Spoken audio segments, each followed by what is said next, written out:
Everybody, we've had a productive summit here in Austria.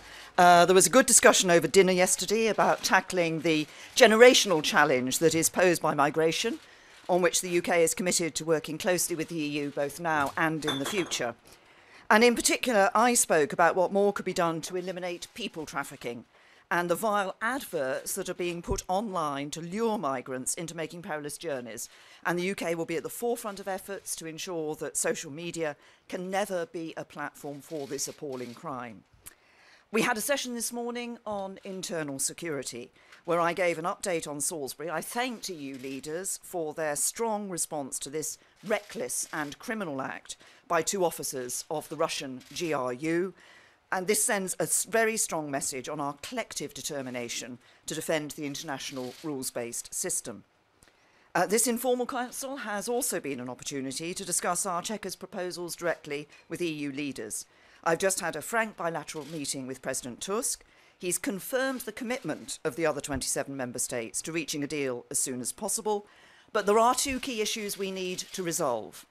We both agree there can be no withdrawal agreement without a legally operative backstop. But that backstop cannot divide the United Kingdom into two customs territories, and we will be bringing forward our own proposals shortly. On the economic partnership, there is no solution that will resolve the Northern Ireland border which is not based on the frictionless movement of goods.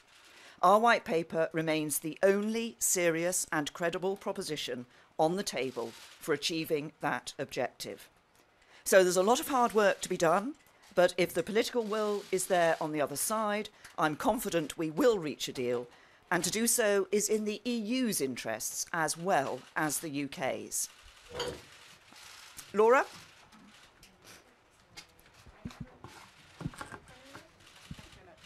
Thank you, Prime Minister. Laura Koonsberg, BBC News.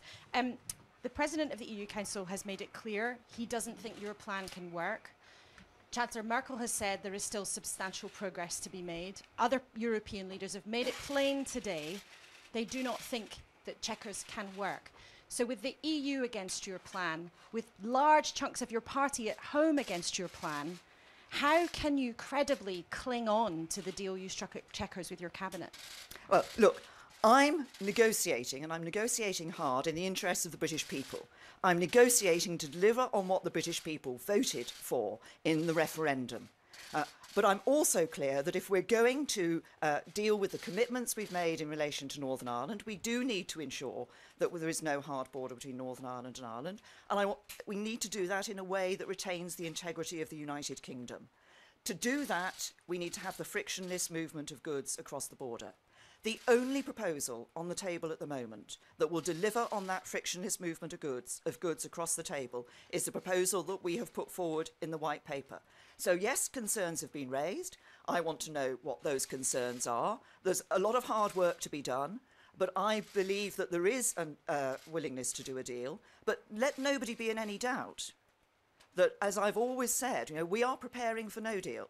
So that if we get to the position where it is not possible to reach a deal, then the British people can be confident that we will have done what is necessary to ensure we make a success of leaving the European Union, regardless of the terms on which we do so. And have the chances of no deal just gone up?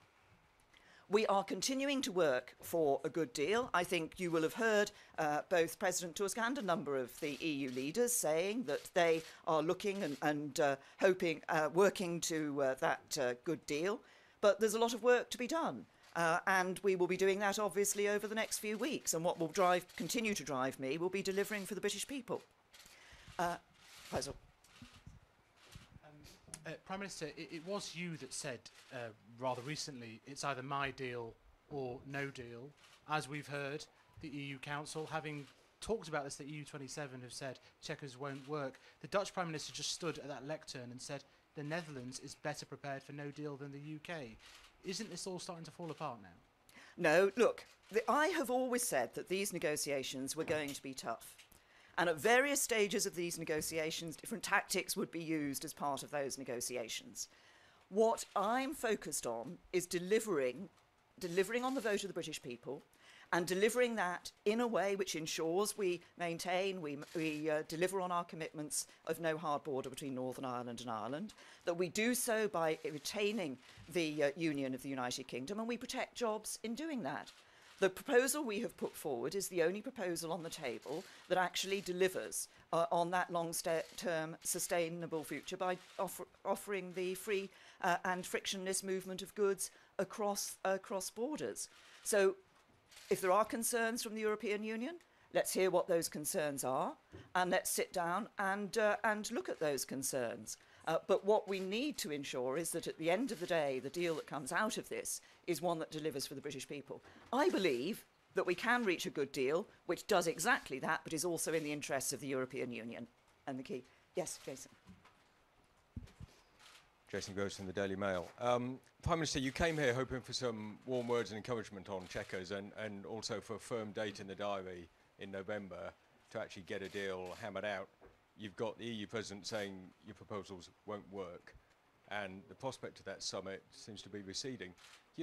This is a setback, isn't it? There's no way to dress this up other than that. No. Well, first of all, you say that I came here hoping for a date in November. No, actually, I have consistently said that we are working to the October deadline, which was originally the one set by the European Union. Now, what has been agreed today by the 27 is that they work to that October deadline, as I understand it, and then consider whether an agreement can be finalised at a November date. But we're working to that October deadline. I welcome, actually, the fact that they have said that that is the date that we're working for, because that's what we've always seen as the point. And as I've just said, there is no counter-proposal on the table at the moment that actually delivers on what we need to do and respects the integrity of the United Kingdom and respects the result of the referendum.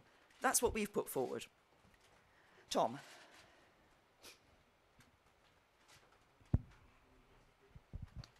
Thank you, Prime Minister. You said your proposal is the only one on the table at the moment to continue with frictionless trade on goods. If the EU come forward with their own proposal that would continue frictionless movement of goods, would you be prepared to move away from Chequers? And second, may I ask, you said you don't want a new customs border down the Irish Sea. Is your new proposal a new regulatory border down the Irish Sea?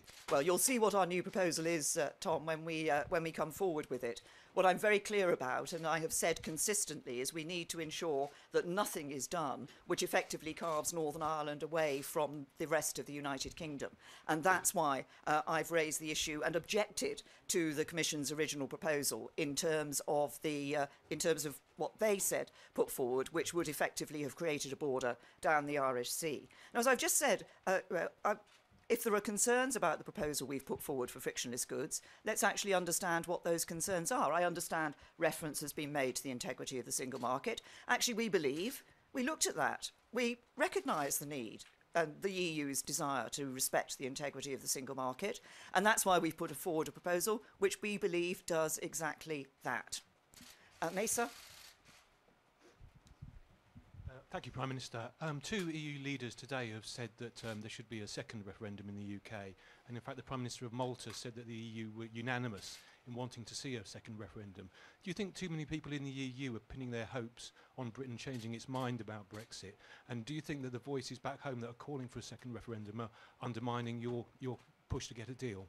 Well, I think that I want to make my position absolutely clear, which is that there will be no second referendum. The government will not accept a second referendum because there has been a vote of the people. It took place in June 2016, and people voted to leave the European Union. I think there is of course, you've heard those voices that talk about a second referendum from Europe that talk about a second referendum. Actually, others have, I think, now started to recognise perhaps rather more that this is going to happen. We are going to leave the European Union. So we will leave on the 29th of March 2019, and there will be no second referendum. We gave people their choice. People made their choice. It's the duty of me as Prime Minister, of the government, of politicians across the House of Commons to deliver on that vote. Last question, I'll take James. Prime Minister, do you wish now that last year you would never agreed to the principle of the Northern Ireland backstop? Because it's caused you no end of trouble, hasn't it? No, I think it is absolutely essential for us as the United Kingdom government to recognise the needs of the people in Northern Ireland. The people in Northern Ireland want to be able to carry on their daily business and their daily lives and their daily business across that border with Ireland as they do today. I think it is absolutely a key part of these negotiations, as I've made very clear, that we deliver for the people of Northern Ireland. Because the deal that I'm working for is going to be a deal in the best interests of the people of the whole of the UK, England, Scotland, Wales and Northern Ireland. Even if that means no deal? If there is no agreement on a deal that is acceptable to the United Kingdom, then we're preparing for no deal. I believe we can get a good deal. I believe there is a growing desire to sit down and ensure that we can achieve a deal. I'm pleased that we're looking at that October deadline in order to be able to do that. But I'm also very clear that we need to, what I'm doing is negotiating to deliver for the people across the whole of the United Kingdom, and that includes the people of Northern Ireland. Thank you.